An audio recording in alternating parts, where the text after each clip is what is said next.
Welcome to the RSP cast. And as always, on every other Tuesday night, I get the pleasure of having to speak with Felix Sharpe with Campus to Canton at Sharpe Review on Twitter. Felix, happy early birthday to you. Oh, I appreciate it, Matt.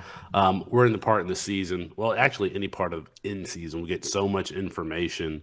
And even just picking a few topics to talk to you about today is just a pleasure. So I appreciate it. Thank you for welcoming me back into your home. Oh man, well, I know it's everyone's pleasure to get a chance to hear these conversations, and we're going to get to talk about quarterbacks some more on the college level. Guys like DJ Uiagalelei. Uiagalelei. Yes. Okay, Uiagalelei. There we go. All right. And we'll talk a little bit about Tyler Van Dyke's benching, maybe not necessarily from the field standpoint, but maybe from the coaching standpoint. Anthony Richardson, a little update about him. Michael Penix Jr., and we'll talk a little bit about what we look for in the differences between scouting players more on the Devy scene who are entering the college level and growing on the college level, and guys who are now established on the college level and going to the NFL level, the differences with that. And we're going to touch on Justin Fields, what's going on with him. I know a lot of people have been touching on that, but I know that we'd like to share our thoughts with that as well. So let's get started with a conversation about these quarterbacks. Let's start off with the Clemson kid. I mean, what are some of your notes of what you've seen with him thus far this season? I know that he started off really high. Last year was a low for him thus far in his college career. Where you stand with him right now? Yeah, so you know, I'm a lawyer, so I got to lay a foundation for the conversation. And I know your audience may not have heard of DJ U or DJ Uiagalelei, but he's at Clemson. Was a highly rated 5-star recruit, coming in after Trevor Lawrence, and of course, Clemson just produced Deshaun Watson and Trevor Lawrence. A top 25 quarterback recruit of all time. So higher than guys like Josh Rosen, Tim Tebow, Davis Mills, who I know you liked, Jameis Winston, Tyrod Taylor, higher ranked in the recruiting services than those guys. Been described by 24/7, which is the main high school recruiting database and website, as a generational as far as arm strength, arm talent. Jamarcus Russell is the comp because he is, 6'4", 6'5", 240 pounds, kind of doesn't move that well, a pocket passer, but very, very strong arm. And so, so he was already highly rated. And then he came in 2020, and his first game starting for an injury, or Trevor Lawrence got COVID during that pandemic shortened season. It was the day they were playing Notre Dame, undefeated team. They're playing for a playoff spot, but it was also the day that Joe Biden accepted the presidency. So, because remember, there was the delay with the vote there in 2020. Right. And so I remember they cut from NBC and I had to watch the game somewhere else. In any regard, he played very good in that game with Powell and Rodgers as his wide receivers. And so we kind of thought that. And then I think he played 2 games in 2020, and then he didn't play after Trevor Lawrence came back. But he played well. We saw flashes, and we thought that this guy was going to be the next thing at the quarterback position. Right there with Bryce Young. Bryce Young has kind of elevated his profile, and we thought that DJ Uiagalelei would too, because they're in the same class. Steve Sarkisian recruited and offered DJ U when he was the offensive coordinator there at Alabama. So 2020 just didn't. In 2021, his first season as full-time starter, it just wasn't there for him. This is a kid who didn't look confident, didn't look like he was had any trust in his wide receivers, and it was a poor season statistically and overall. And he hasn't started out great this year. Before Saturday, 5 touchdowns, 1 interception, completed less than 60% of his passes in 2 of 3 games. His offensive grade, according to PFF, went down in his second season from 71.1 to 63.6 in 2021.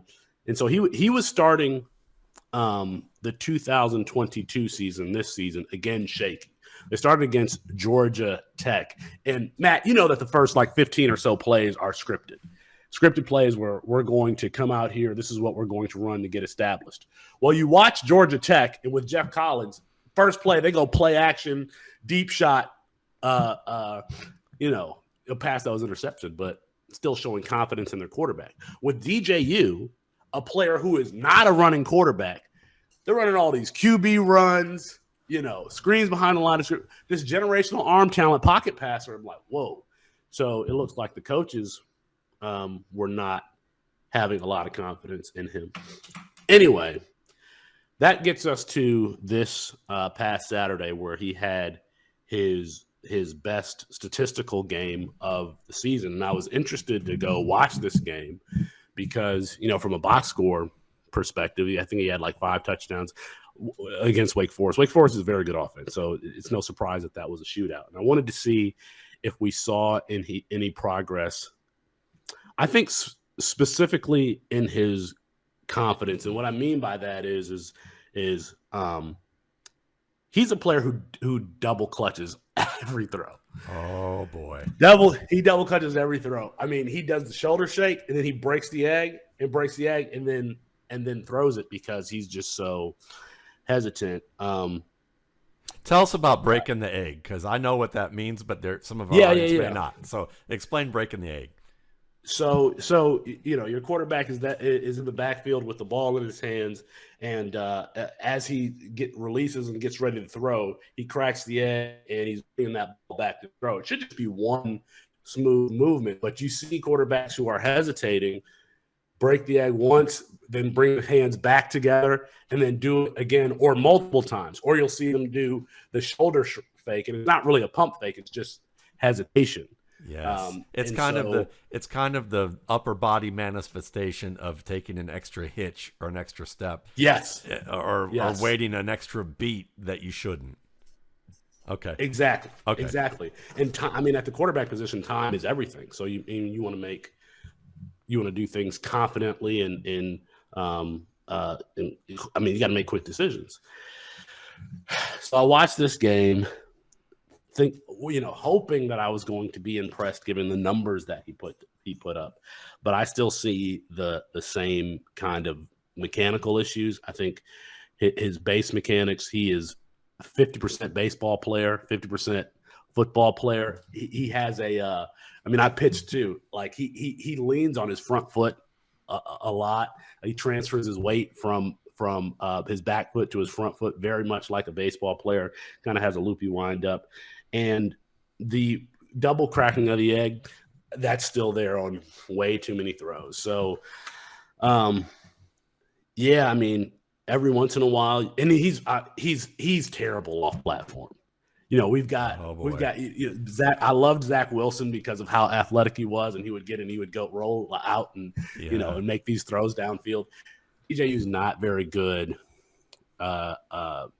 off platform, and to be honest, it's things that I played quarterback 3 years in high school. Went to Michigan football camp as a quarterback. These are things that I was just taught when you roll to your left, if you're a right-handed quarterback, you point your left shoulder towards your target, and then your fundamentals stay the same even when you are rolling to your opposite throwing side.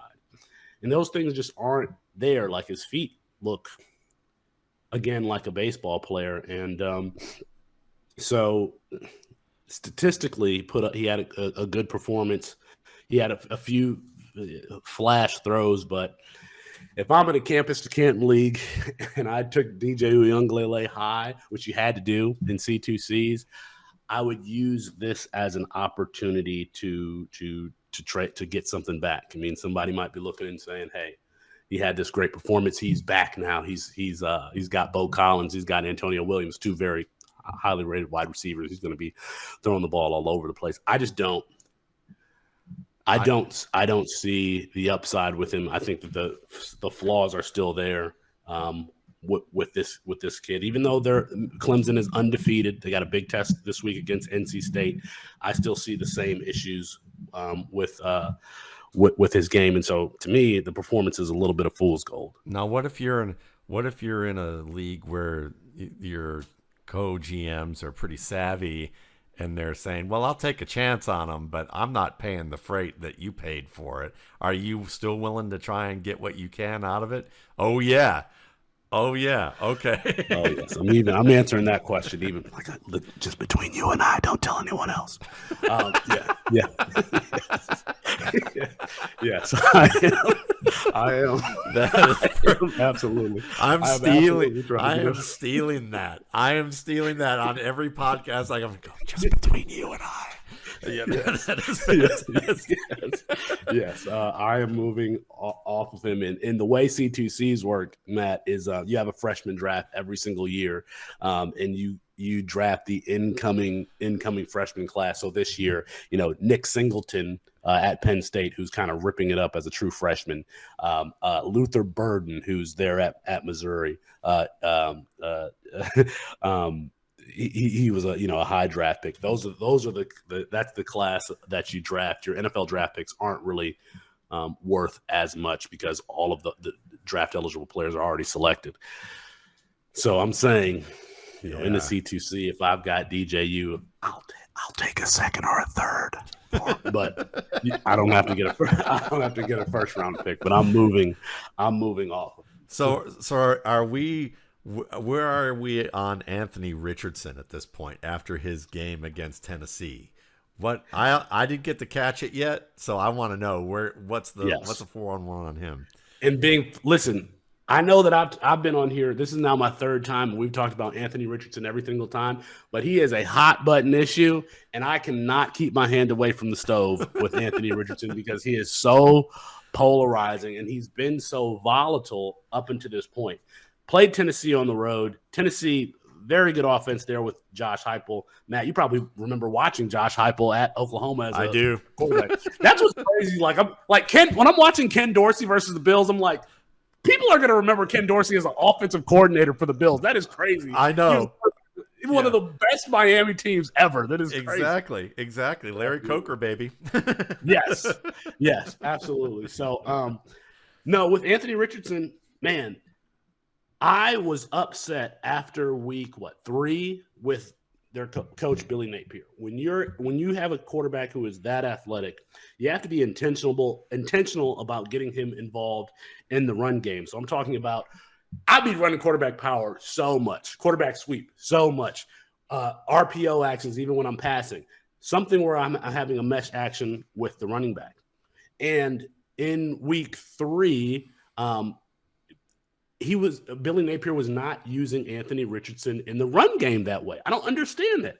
Like any of Anthony Richardson's runs were scrambles, and it just shouldn't be that way. And the question that I had about him coming into the season was, would Napier, with the current head coach who came from Louisiana, Elijah Mitchell, Trey Regis, he was their coaches, would he be able to design these creative runs and passes around Anthony Richardson's strengths?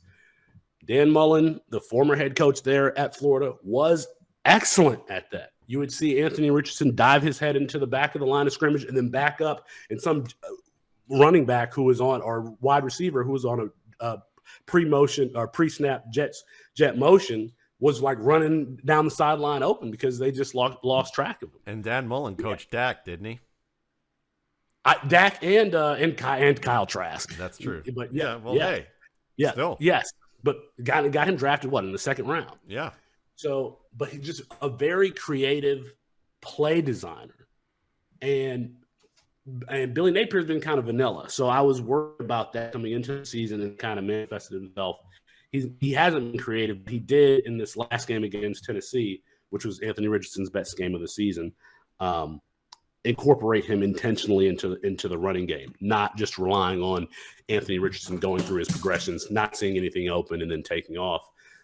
But excuse me, for a player, this is his fourth game as a starter.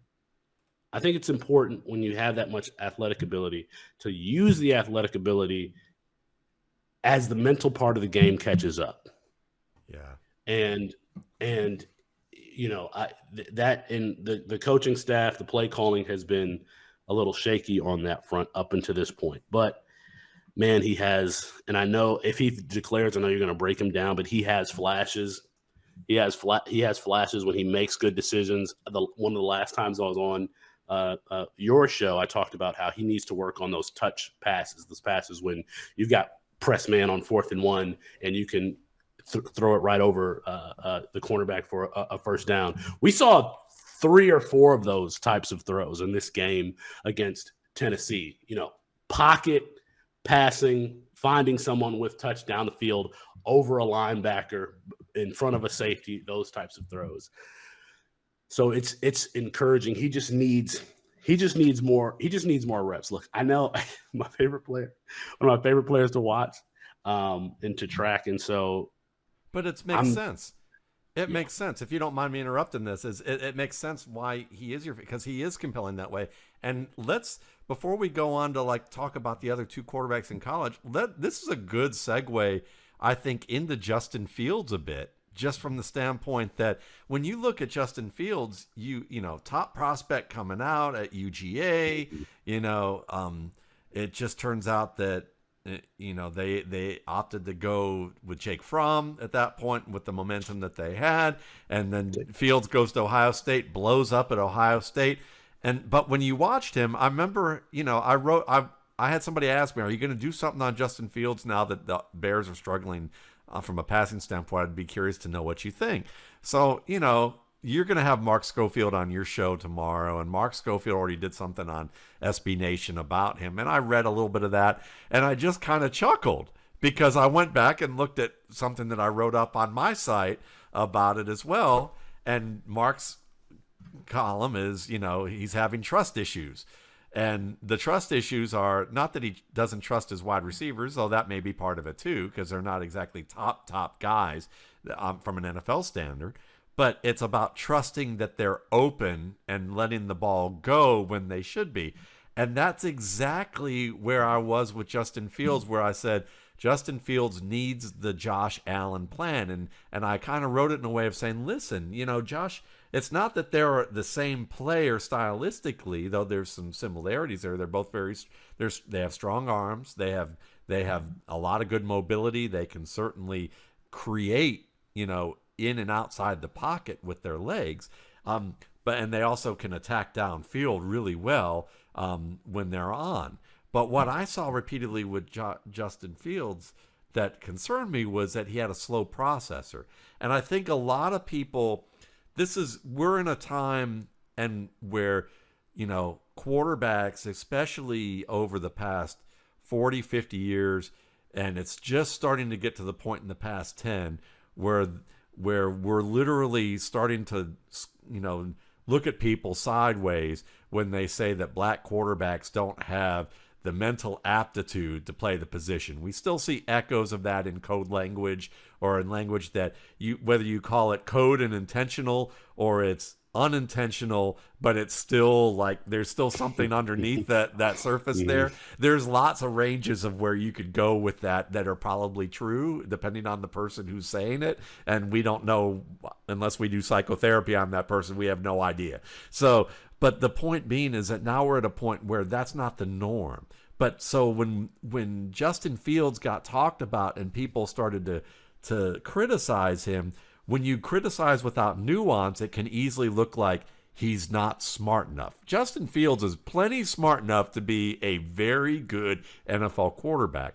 And I think the point that's important when you say that someone has a slow processor is to understand that Alex Smith, probably regarded over the past 30, 40 years as one of the smartest quarterbacks to enter the NFL, had a slow processor. Even to the end of his career, when he was a Pro Bowl caliber producer with the Chiefs late in his career, he had a slow processor. Ryan Fitzpatrick, who, if you take about the stereotype of what a smart quarterback is, because he went to an Ivy League school, had a slow processor in certain moments that killed him from being able to be anything more than a journeyman starter who would get on a game, and if he had enough surrounding talent, he could light it up for 3 or 4 weeks, and then he would kill you for 3 or 4 weeks.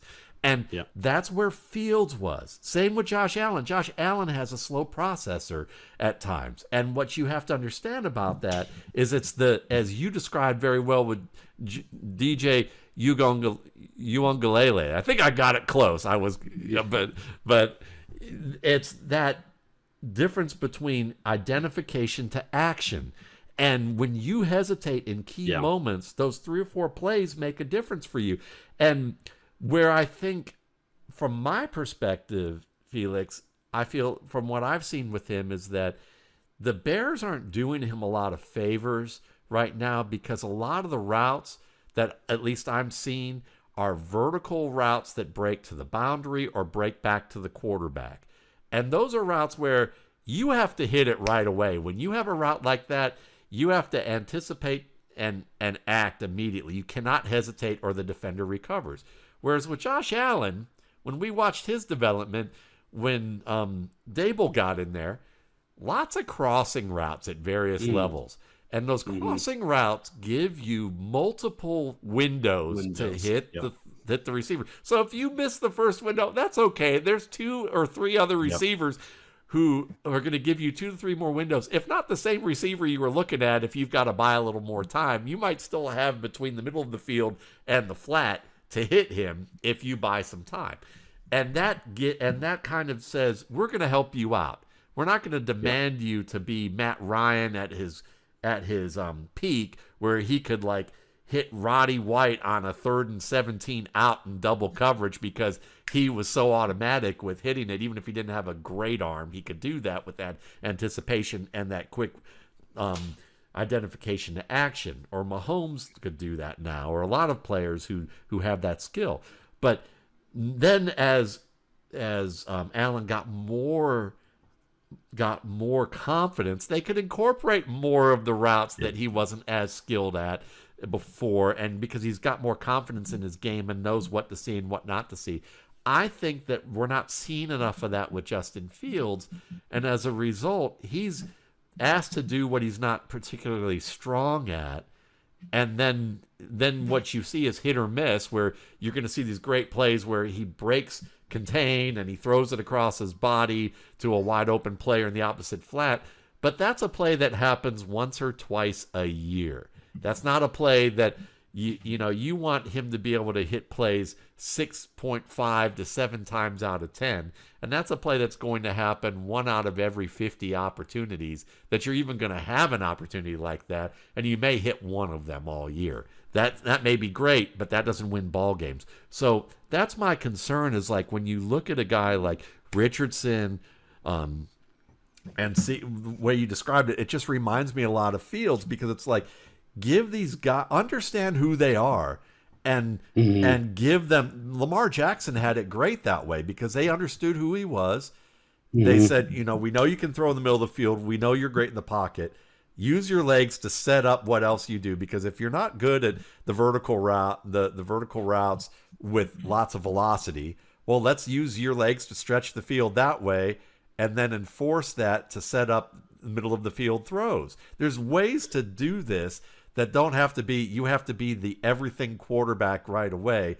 Make the, just like we don't ask Tom Brady to run quarterback draw, or to run read, to run zone reads, or we ask, or RPOs in that fashion. We don't ask him to do that. We manage to his strengths.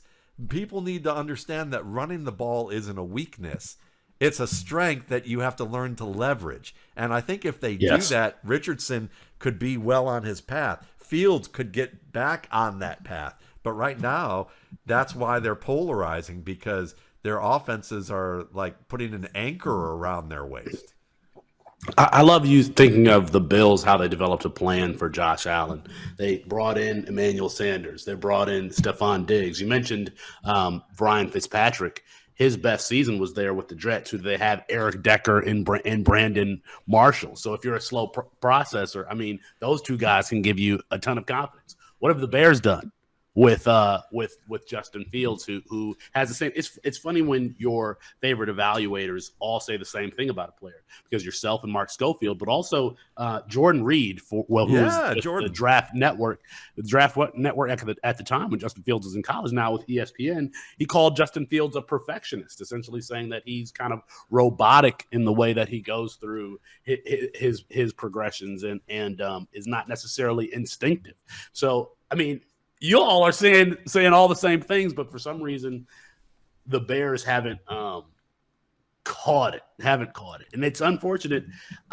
All of these examples, the Ravens with having a tight end, a fullback, and a running back in the backfield, some way still find a way to get deep shots. Why? Because they've run the ball so much that you got to bring 8 in the box to stop it. And all of a sudden, we're going to get speed guys out on the outside who are going to take advantage of one-on-ones. You know, it's just they're just super intentional. Like you said, running the ball is not a weakness, or whatever your quarterback's strengths and weaknesses are. Playing to those. So. Yeah, it's just I think part of it is that people are slow to change, and they have one biased view of what a good quarterback plays like, and then they see it as well, he's got this great strength, but he can't do this. And they get so focused on what he can't do to try and make him do it, as opposed to going, well, you know, these things he can't do very well, but that's okay. I mean, there are certain things Peyton Manning didn't do very well. There's certain things that Tom Brady doesn't do very well. So you try and work to that advantage with what they have. And that's why I always laughed about Russell Wilson. And yeah, he's not having a good start to the year because of things going on, but it makes me laugh because it's like the Seahawks fans just nitpicked him to death towards the end. And part of that is the jilted lover who felt like, well, he doesn't want to be with us anymore, and he's taking the high road even when he's doing it. But it's kind of like, well, he has to have his own offense for how he does things, and he's the problem, and he's buying too much time in the pocket, and they're not seeing it from when there's arguments that I would say is, well, the pocket's never really created a lot of time for him other than maybe a year or two at the height of their career in Seattle. He's often had to buy more time. And when you look at his game in Denver, I mean, the same things I'm seeing is he's hitting receivers. They've dropping a lot of passes. He's creating a lot of DP, drawing a lot of defensive pass interference penalties, uncatchable footballs. He's had multiple touchdown opportunities dropped, passes in the end zone dropped. So he's doing what he needs to do. It's a matter of the team getting acclimated. But these are things that happen. Regarding Russell Wilson, haven't we seen him have poor starts to the season in seasons past? Like, when are we going to learn with Russ? I mean, we've seen this before. All the time. He's a slow – whatever team he's with is a slow starting team. And part of that probably is that he's a bit of an improvisational guy. He also puts the ball – I think he puts the ball in such an unerring or like eerie spot in some difficult situations that it's got to be hard sometimes. If you're a tight end who rarely gets targets, and like you're Tomlinson, who's been a blocker all your life basically, and you get you get little flat routes for 1 and 3 yards like every 3 games, okay? And now you're like running a route to the sideline, tightly covered, and the ball arrives like in arm's reach of you and bounces off your hands with the defender doing this. How many times have you had that happen in game situations for you? You're not like Cortland Sutton where that's happening. You're dealing with that like every game. You've been in the league for 6 or 7 years now, and that, I guarantee you, that was the first time he's seen a pass like that in 7 years. I don't care whether you could do that in practice. You're not used to that. And I think that's the human element people forget is like these guys, if you could say, well, back in my day, I actually am a pretty good receiver if they let me do it, and then they suddenly let you do it, and you're like, I've got a little rust here. Like I'm not used to what it's like to be in that situation. And I think there's a number of situations like that Russell Wilson paints the corners like that and delivers a ball where some of these players just, they weren't expected to do it. Now they're doing it, and they can't. And Seattle, you can see that there were Seattle tight ends all all day where they go like 4 or 5 games and nothing, and then they'll have like 3 or 4 really big plays. It's usually some Stanford tight end who's like tests really well but doesn't really run all as well as he tests. That Colby Parkinson is like the latest on the list, but you know what I'm talking about. Nick Van Yeah, Nick Van another one, exactly. But yeah, guys like that. So I thought that was a good place to talk about that. But speaking of like structure, I'm just curious because I was looking forward to watching Tyler Van Dyke as a former matriculate of the U way back in the day. I always kind of, if I were a college football fan, I would still probably root for the Hurricanes a bit just because my history steeped in that. But he seemed like everyone's favorite to be talking about in the same way that kind of the undercover player everyone was talking about heading into last year was JT Daniels, which I think we're going to touch on him a little bit later too. But what's going on? Tyler Van Dyke got benched. What was your concerns about like his coaching staff or the staff there, and that even though maybe you haven't seen the game yet to study Van Dyke specifically, what's going on there that kind of has you maybe going, I'm not surprised, or that explains some things? Well, there's just a stark contrast between what Tyler Van Dyke had last year between Rhett Lashley, who comes from the Sonny Dykes system, which is very like wide open, deep ball throwing. And also, so that's Rhett Lashley was the offensive coordinator at Miami last year. And Tyler Van Dyke coming out of Connecticut, that was his game, was like being an aggressive downfield passer. So that was a match, but they also had Charleston Rambo and Mike Harley. What Charleston Rambo is what with the Panthers or something now. The Panthers or something now. Yeah. So he's an NFL player. But you bring in Mario Cristobal, who is really defensive minded. I think he himself was an offensive lineman when he played. Okay, that's fine. They tried to bring in. Oh, I forget the guy who was he was the offensive coordinator for the Panthers in the 2019 LSU Tigers. His name is escaping my. I know you're talking Canada. No, not Canada. I know you're talking about though. Yeah. I'll think about it here. Yeah. People are probably screaming into the. But anyway, Miami considered bringing him in. It looks like they didn't offer him, and they ended up. Josh Gaddis is the offensive coordinator now. He was the offensive coordinator at Michigan last year. Michigan runs totally different offense. 2 tight ends, fullback. They're still running student body right, student body left. They're under Jim Harbaugh, I consider their play calling to be a little bit more conservative, definitely not as aggressive as Rhett Lashley's offense. And so you got those 2 guys who they are probably a defensive head coach and an offensive coordinator who comes from a ground and pound system playing with a quarterback who likes to chuck it, who chucked it with two NFL wide receivers last year. And so those were my concerns with regard to the match. And the fact that, they didn't pick Tyler Van Dyke. As good as a season as he had last year, they didn't recruit him. Yeah. They didn't recruit. They're a new coaching staff. You talk about the human element. Just imagine if you got a new boss at your company. Yeah. And coming in to take over. And how would you mess with them? So, and obviously they weren't satisfied with what was doing. So for them, they've got carte blanche. Yeah.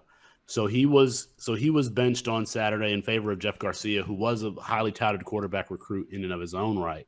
I haven't not watched the game yet, but I want to see if they're still running the shotgun deep stuff. And not only that, but there's not nearly as talented a wide receiver core in Miami this year as there was last year. And that wide receiver core isn't talented. And then they lost a key piece of it in slot receiver Xavier Estrepo. So is it the play calling? Is it the personnel? Like, what is it that Tyler Van Dyke it was missing? I don't know how he was one of the best quarterbacks in the country last year. How is he benched? Those are the things I'm going to look for, later this week when I go and watch that game. But Josh Gaddis being the offensive coordinator, and as boring as Michigan's offense always is, that was a concern of mine. So I'm going to see if that concern is realized in the benching of Tyler Van Dyke. Very interesting. That's cool stuff. To think about in terms of, with those fits. And I think it's understandable. And that's why I think players get lost in the cracks sometimes, who can be good players, absolutely. can be great fits somewhere else. And people say, well, they didn't have a good college career, but then they end up Right. being good in the NFL. And you say, well, that's the exception. And it can be the exception based on basically what the odds are of them getting opportunities. But they still can be good. It can be due to the fact that a team just takes over and says, doesn't fit what we do, not really what we want. We're going to find somebody else who is our guy, and then they have to go somewhere else. And then they're seen as, well, they had to change schools, and then that label Exactly. Well, there are all these ripple effects with decisions and performances that have huge impacts on these players before they get to the NFL. Look at the recent history. Joe Burrow, where did he start at? Ohio State.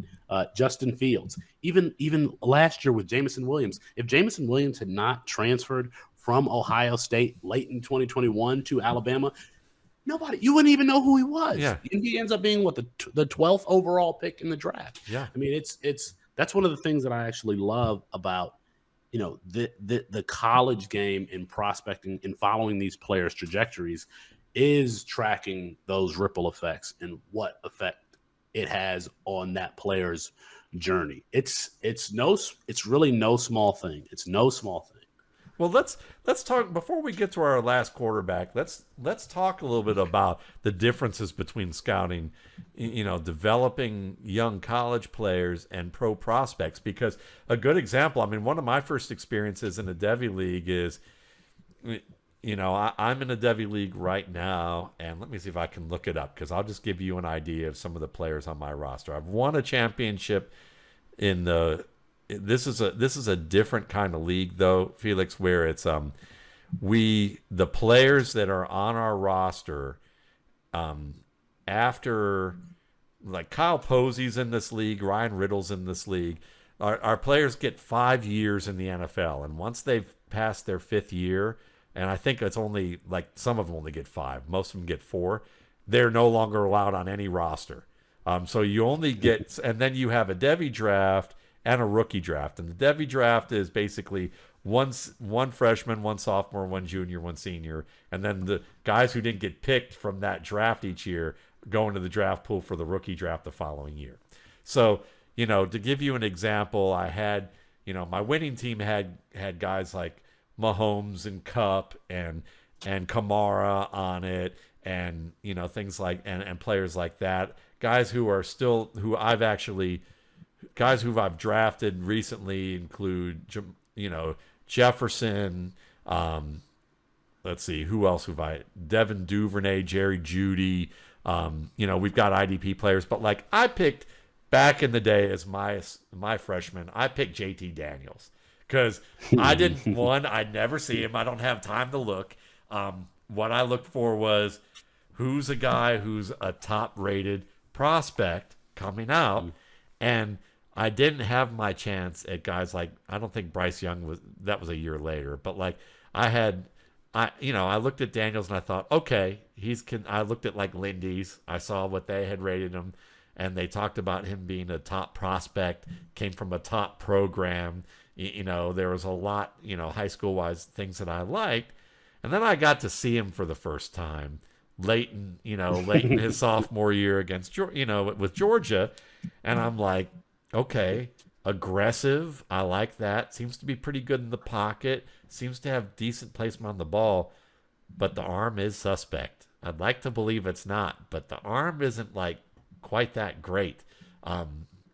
So when I look at guys like that, there's that difference between, for me, and I want you to comment on anything else, but it's like I've kind of learned over the years that guys who are top college recruits heading from high school, a lot of them tend to have their man body early and their adult level athletic ability early, along with great production. And then everybody catches up or overtakes them if they don't continue to develop. And And so as a result, is sometimes that I was that kid in high school. I entered high school 5'11", 130, 140 pounds, and I mean, or 8th grade, because where I grew up, high school was 8th through 12th grade. So when you're 8th grade, 9th grade, and you're the tallest kid in class, and you're one of the bigger kids in class, and then by 3 years later, you're like in the middle of the pack, and by the end of by your senior year, you're the same height you were before. You just grew early. And everyone else is now 6'1", 6'2", 180, 190, you're 165, It's like that. I see that with college players all the time. It's like Craig Lumpkin, I think, is a good example of that, who was a running back for the Packers, who was a 5-star parade All-American, went to Georgia, but he was like 5'10", 5'11", 220, and looked unbelievable, and he was a good runner. He just never got quicker. He never got more explosive.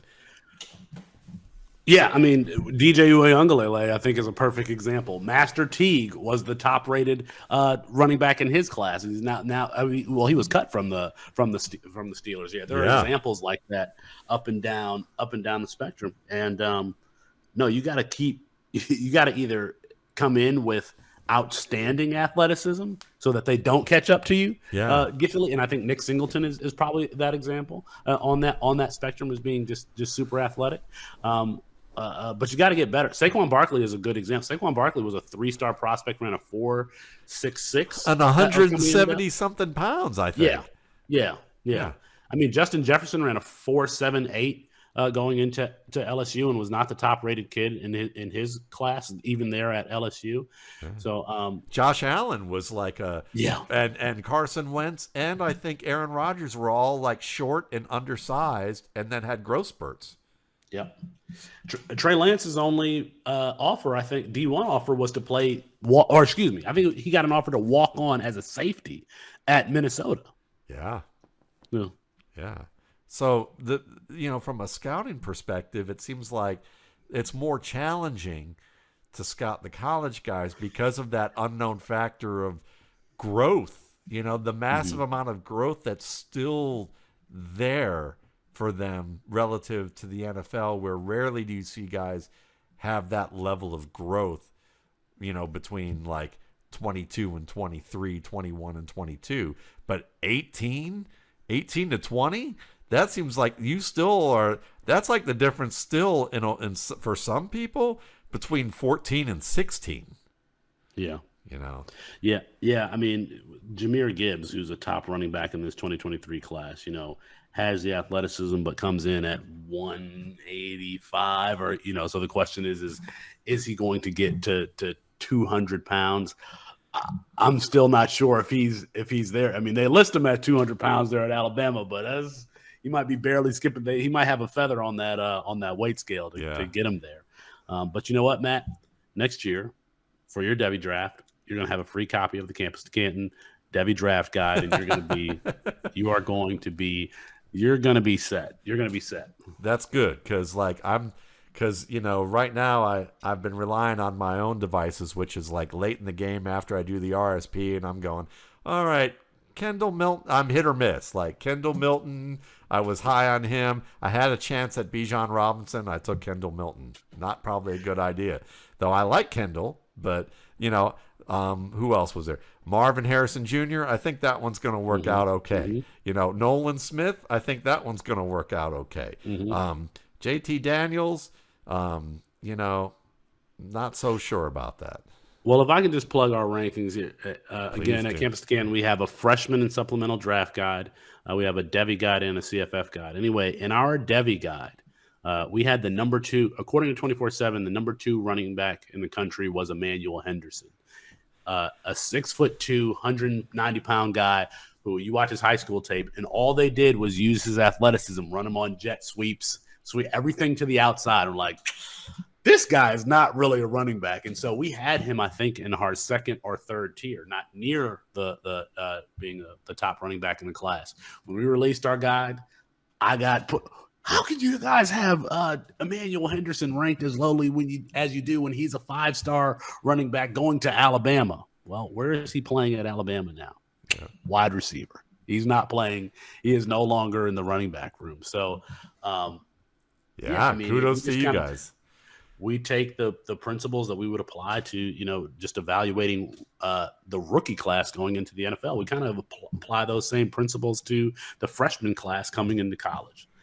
That's awesome. And that makes sense because you're, talking about looking at how are they being used. And if they're used largely for their athletic ability and there's not a lot of technical or conceptual skill involved, then you guys are like, well, he's lower on our list. But if he's like high on the technical and conceptual skills, but very low on the athletic level, then you may have questions on that as well. So that you want to see both. It's kind of like watching Leonard Fournette and go, dude, this guy could be a tight end, but he's a monster of a running back. So that's legit, Because that's the last time I watched a guy and I go, that dude's got an NFL body right now, and and he can catch. Oh my God! He caught more passes. He caught more passes in high school in New Orleans than he did at LSU. And I remember hearing everybody worrying about him at LSU. And it was like the only high school player I ever scouted high school tape to watch because I kept hearing so much about him. And I go, he can catch. And so when everybody was like, oh, he can't catch, I was like, yeah, you don't know. You don't. Well, know. Nick Singleton, if for those who are not paying attention to the college game, Nick Singleton is 2022's Leonard Fournette. So go ahead and pay attention to him there at Penn State. He was a monster in the state of Pennsylvania as a high schooler. A kid who came in with, the man body that we talked about earlier, but he also came in running 22 miles per hour, which was the fastest that we had tracked amongst the freshman class. And now I think he's had 2 or 3 100-yard games already. He's already one of the best players on that offense. So you're going to be in Devy drafts. He may already be selected. If he's not, he'll be the number 1 pick in your Devy draft next year. So pay attention to Nick Singleton there at Penn State. Great advice. Is there anything else that you would add about the differences between scouting for NFL and college, where from maybe somebody that makes a good college player, but not necessarily you look at him and go, well, we're going to be all over him in campus to Canton leagues from the standpoint of using him during the college years. But once he hits that peak at whatever year, I might be strategizing how to sell him high. I think that we give more consideration to system and coach than you may at the NFL level. Okay. Just for example, if a highly rated wide receiver goes to Michigan or Georgia, quite frankly, or if a highly rated quarterback goes to one of those 2 programs, we don't know. We might be a little bit more hands off of them. But when you have a skill position player who's highly rated and goes to Penn State, where Dwight Galt and Chuck Losey have developed over the years, Sean Merriman, Jadeveon Clowney, Parsons, all of these high level at 99th percentile athletes. We're going to be looking at those types of players with googly eyes. So, we want to see quarterbacks go to quarterback friendly systems. So a quarterback playing with Lincoln Riley we're probably going to consider them higher than if they're going to play with Jimbo Fisher down there at Texas A&M because Riley has a pass-friendly offense. He has the track record with the quarterbacks, and somebody like Jimbo doesn't. Even though his Jimbo Fisher's class at Texas A&M may be highly ranked overall, the development of that particular position, it just isn't there. So I think that that's one thing I would say that we give more consideration to the landing spot and the system. And then when that system changes, like it did for Tyler Van Dyke, it's like, all right, now it may be this off season may be the time to sell before that value takes a dip, given that there's a different scheme, different coach there that doesn't mesh as well with the player. This is so fascinating to have a conversation about because it really underscores how narratives drive NFL draft media. And this is why, I love to ignore this is the most I've heard about players in years talking with you. and I'm glad I'm doing it now because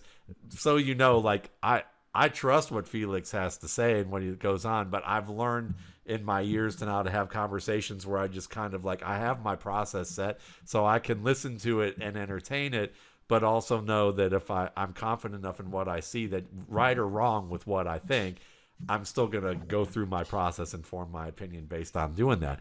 But it's fascinating to like listen to this and go, okay, well, when they do go to Jimbo Fisher and they have a high draft class, or Georgia, and Georgia has one of the great recruiting classes every year, and they're ranked in the top 3, or Texas, or different schools, what you have to discern is, do these schools use these players as athletes who dominate because they're athletes, or do they use them as players who fit into the system well?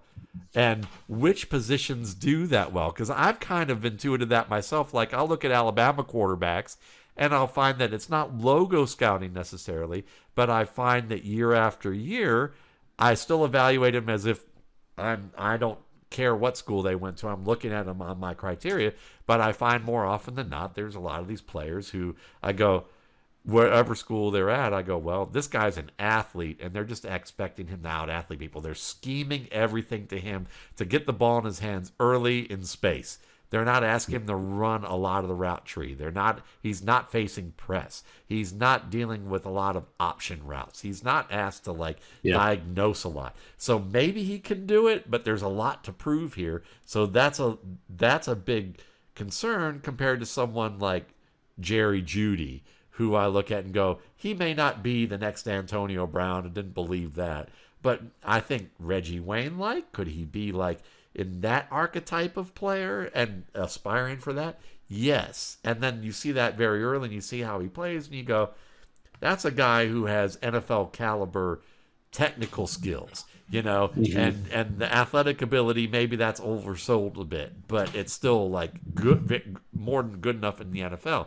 But that's the thing that I think people have to be careful about. And that's why, I'm not big on the soap opera of draft stuff, because all the things you just underscored with all these players, parade All-Americans, 5-star athletes, starting off strong and clean up in games. And then everyone's talking about them, and they're talking about how great they are. And then people go, well, and if you're the average fan, you're reading this, and then you see them getting scrutinized heavily in January before the draft, in February, right. And they're going, well, they were great beforehand. Why is everybody going up? This is just, either you take it as the blooms come off the rose, and that's true, or they're nitpicking, and sometimes it's a little bit of both, or it's understanding where it comes from. And so a lot of what you're talking about is really helpful, I think, to our listeners, because it gives them a perspective to go, here's what they're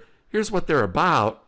Here's where the hype is, but here's what you kind of need to see. Here's what. And I think that our game requires that you go find the players who the media is not talking about, because in campus to Canton leagues, you got 12 teams, you got 45-man rosters, and if you don't have that pipeline of college players, then your NFL team is not going to be looking good very long. So you have to go find Michael Penix Jr., who I still want to talk about. You got to go find a Mayan Williams, who's backing up Travion Henderson, the one who is the parade All-American and everything. A Zach Wilson, who in his sophomore season was just a kind of middling level quarterback. You got to go find and pull these guys, which required you to go actually watch them, to go beyond just box score, Scott. Just to get into Michael Penix Jr. a little bit. Yeah, please. I see this guy who unseated an incumbent at a program that's not necessarily known for producing. I mean, the last good player that Indiana might have produced is Antoine Randall. Yeah. So, but I'm watching him be aggressive and throw the ball downfield as he's getting punched in the mouth. The pocket is collapsing around him. He is not scared, just has no fear. So you have to find players like this. I don't know what Michael Penix Jr. is, if he's going to. I don't know I actually don't know if the media is talking about him, but he is a favorite of mine, because quarterback's the one position on the football field where you can't actually protect yourself. You can't protect yourself because you can't drop your eyes, because you got to keep your eyes downfield, and you have to maintain your fundamentals and your mechanics when you're throwing that ball. So you have to do all of that while you're not protecting yourself and deliver that ball. And that is hard to do. Some people can't do it. Some people can't step up in the pocket when they're about to take a hit and to deliver the ball down. Jimmy Garoppolo. Sorry. Yeah. But Michael Penix Jr. can. He was just a player that kind of stood out to me before the 2020 season, and then had a good season that season before he went out with an injury as a player that's been injured. That includes a 35-42 loss against an Ohio State team where he's overmatched. They were down 28-7 at the half, but I mean, just continues to when the pocket is bearing down, right in the middle, pressure right in his face, he is finding players down the field. And I sent you some of those clips. Just a tough player who has had some injuries. 2021 wasn't really good, and he transfers to Washington and he connects with his old offensive coordinator, Kalen DeBoer, and he's doing it again, but this time he's being protected. So he's leading the country. He's leading the country in passing, and he has Washington ranked in the top 10. They've got a good matchup this Friday against UCLA. So stay up and watch that game.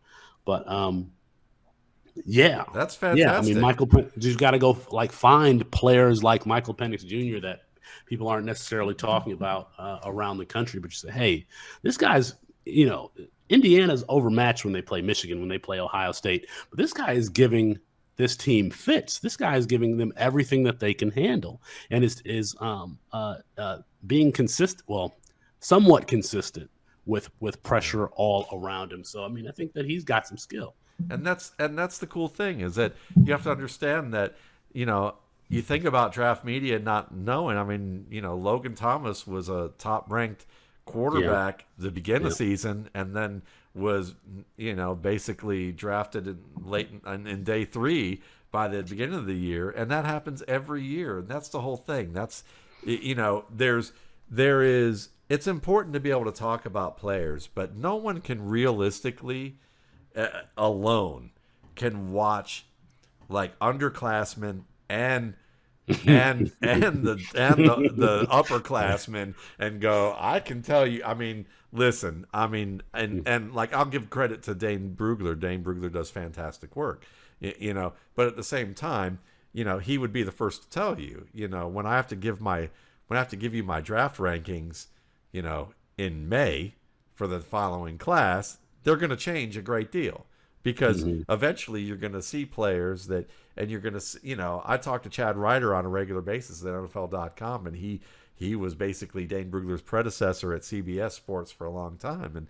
And, Chad sends me his list of players sometimes that he does bios on, and just and gives a cursory look. And when we talk about players later in the year, just to chop it up, we approach it from different standpoints, in terms of how we watch, and we know that. So, but it's fun because I like looking at his stuff to see when he talks to me about who are players that are on the radar right now, so that I know who's on or off the radar. So sometimes, and that's all I usually get from him is just to see where players on the radar and where the NFL is kind of seen where the player is.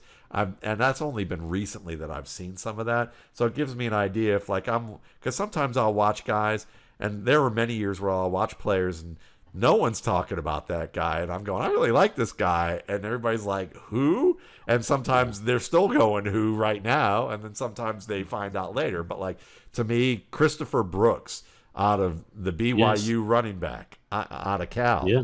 I like Christopher Brooks. I mean, I don't know if he's the next CJ Anderson, but I think there's something there that he could be. He could be that kind of player, the same way I like Tyson Williams after he transferred, twice in different ranges. Or another player that, Phoenix Sproles, who's a wide receiver out of North Dakota State, who I talked about last week. There's players. I don't think you talked about him on air. I think that was off. I think that was off air. That was off air, wasn't it? Yeah. He's a player that I watched a couple years ago with Trey Lance and thought, this guy's good. And me and Mark were talking about him because we kept noticing him on tape when we were studying Trey Lance together for an RSP film room. So it's fun in that respect to see where, to look for these players and know that the NFL media machine it's a big ship and it can't make hairpin turns. So you may find yourself in a lot of situations because of Felix and the team that's at Campus to Canton. You're going to find players, or if you study them on your own like myself, you're going to find players that they're just behind the game on because there's only so many hours in the day. So that's the great thing. So this was a fantastic conversation as always. Go check out Campus to Canton. They, get a league there. Check out their draft work. Check out their Devy work. You can find Felix Sharpe on Twitter at Sharpe Review. You can find me at Mount Waldman. Of course, you can go to mountwaldmanrsp.com. I am doing an update to my Dynasty projections and rankings this week. Should be out Friday. Probably getting started or on some of the things that I need to do to wrap it up for the next couple of days. And of course, there's the RSP pre-draft, post-draft. That's still available at mountwaldman.com. And on behalf of Felix and myself, thank you for listening. We really appreciate the good feedback. And you guys have a good week.